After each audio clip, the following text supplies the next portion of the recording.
to Mekaso News Alley. In today's special segment, we shall be talking about the top stories on whether or not the growing use of technology is hindering our social skills. Now we go to our next reporter who has more information. Thanks, Busola. Social media and technology has helped us immensely over the years to further us as a society. We have overcome huge obstacles and accomplished great feats, as well as keep in touch with each other. It has helped us learn about different cultures, meet new people, and maintain communication. But what are the future problems now that we deeply rely on technology? As mobile devices have become very popular in the older generation, parents are beginning to give their children almost, if not unlimited, access to devices like iPads or mobile phones. This starts our growing problem at a very young age. The Kaiser Foundation study showed that elementary-age children use an average of 7.5 hours per day of entertainment technology. 75% of these children have TVs in their room, and over 50% of North American homes have the TV on all day. Children now rely on technology for the majority of their entertainment.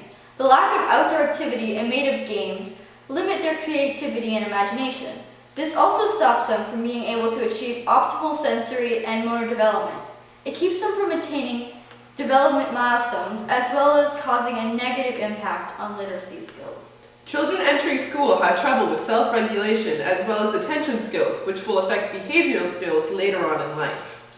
Diagnosis of ADHD, autism, coordination disorder, development delays, unintelligible speech, learning difficulties, and sensory processing disorder are increasing at an alarming rate and are related to the overuse of technology.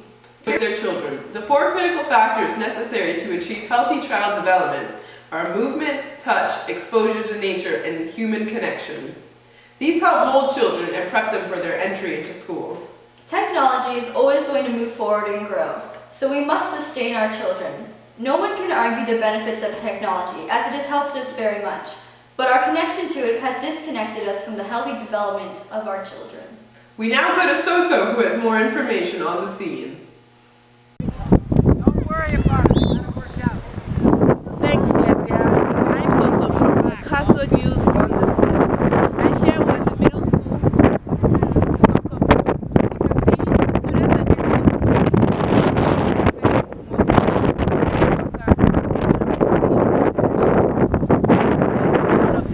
things which on children using the internet they don't get to learn. They've spent too much hours on the internet.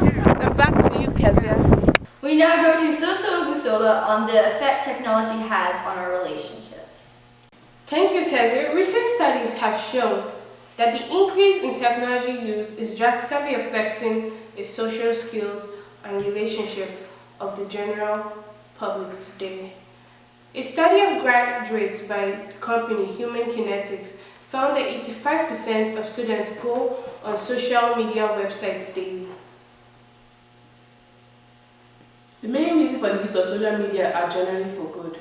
Of the student survey, 97% use the social media network for staying in touch with their friends, 68% to share music and videos and other works, 52% is to invite and plan for events, 48% is for finding out more about people, 17% is to get more online friends, and 12% is for professional job networking. This is not the main problem. The problem is the effect that social networking and mobile devices have on our lives after phones. Phones give people the ability to connect to the internet. This means we will never have full attention of the real world. People have begun to hide under the screen.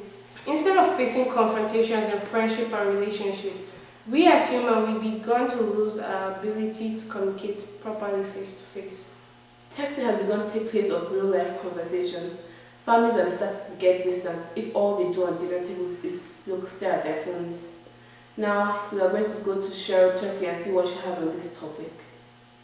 I've studied technologies of mobile communication, and I've interviewed hundreds and hundreds of people, young and old, about their plugged-in lives. And what I've found is that our little devices, those little devices in our pockets, are so psychologically powerful that they don't only change what we do, they change who we are.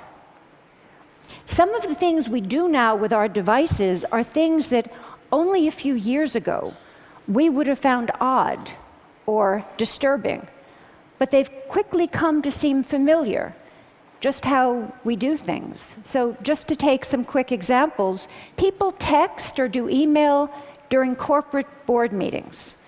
They text and shop and go on Facebook during classes, during presentations, actually during all meetings. People talk to me about the important new skill of making eye contact while you're texting. People explain to me that it's hard, but that it can be done. Parents text and do email at breakfast and at dinner, while their children complain about not having their parents' full attention, but then these same children deny each other their full attention.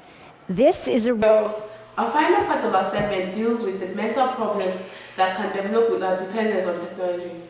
Social anxiety has become more and more common with people as we choose to lose our touch with people and hide behind screens. In a speech given by Sherry Turkle, she talked about the safe barrier of the internet. With this safe barrier, we can interact with friends without the problem of face-to-face communication. We can perfectly craft our words and edit our pictures to put out the best version of yourself to your peers. Technology has allowed us to create a second personality, whereas then put in real-life situations, people begin to struggle and later develop problems such as social anxiety. We believe that our texting and liking is considered interaction, and that it's easier to message than talk. We start to become comfortable with the perfect distance between us and our peers, close enough to communicate, but without the stress of real communication. If we continue on like this, we will lose our relationship skills and will no longer be able to have real conversations. Technology has also begun to put stress on the brain 24/7 as we are constantly connected to the internet and have no time to relax. Social media lets us always be connected and talking, which can sometimes put extra stress on already busy lives, as we always have to stay updated as well as always respond to our texts. Also, there's a stress of the paradox in choice, where essentially when you like one picture, your brain puts the stress onto you where you are disliking all the other pictures. Many mental problems have developed and become more common in this age, and it is because of our dependency on technology and the dismissal of human connection face-to-face. We must become more dependent on each other so we don't lose our connection to human nature. Thanks. That concludes our special segment on the effect of technology has on our social lives and development. We hope here at Mekaso News that you are enlightened as well as inspired to take initiative in your life and make better decisions. So go outside, take a walk, talk to people, pet a dog, love yourself.